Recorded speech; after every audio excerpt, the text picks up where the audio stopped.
Bonjour, je m'appelle Miruna Tarko, je suis la directrice littéraire des éditions Hashtag. Aujourd'hui, je vais vous lire un extrait de mon roman L'apprentissage du silence, publié en 2018 chez Hashtag, dans lequel un homme et une femme vivent le temps à reculons.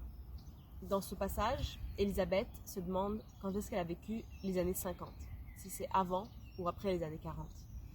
Et elle a l'impression que le cours du temps s'est déréglé, que l'histoire va à reculons à la place d'avancer.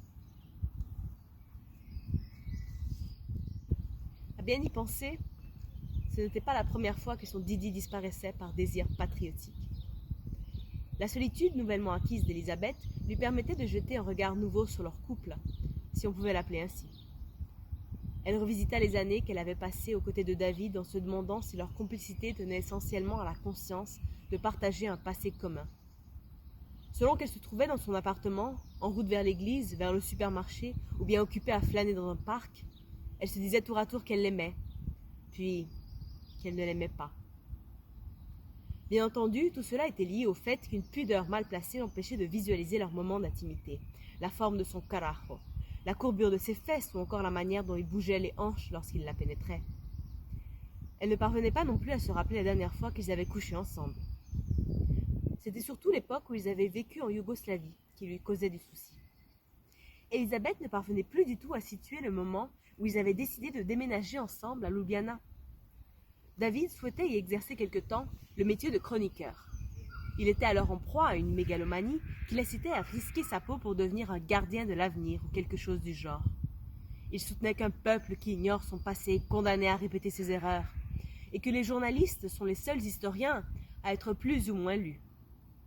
Sa grandiloquence lui venait au moins autant des discours de Churchill que des BD américaines. Il radotait déjà. Cela faisait quelque temps qu'Elisabeth avait cessé de se rapporter à des événements historiques pour situer ses souvenirs.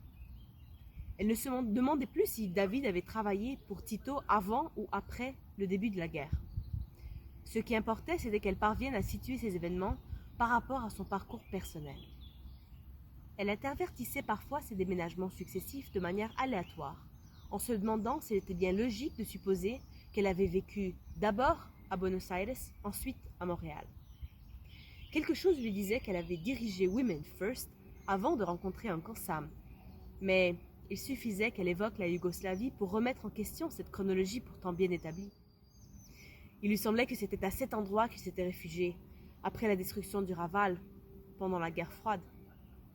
En même temps, elle ne s'expliquait pas ce qui avait bien pu précipiter leur fuite de Montréal. N'était-ce pas justement ce séjour désastreux en Europe de l'Est, en pleine guerre froide, qui en était la cause ? Pour parvenir à se retrouver un petit peu entre tous ces pays, entre toutes ces guerres, il lui arrivait de fermer les yeux et de décortiquer les fragments épars de cette mosaïque de souvenirs. Elle appelait cela son cinéma intérieur. Elle ne pensait alors plus à des villes ou à des décennies, elle ne voyait que des murs ou des fragments de murs, une certaine teinte de jaune et la forme d'une cerise. Ce n'était qu'à partir de ces infimes particules qu'elle pouvait espérer reconstruire quelque chose d'aussi énorme que la Slovénie, la Croatie, la Bosnie et les années 50.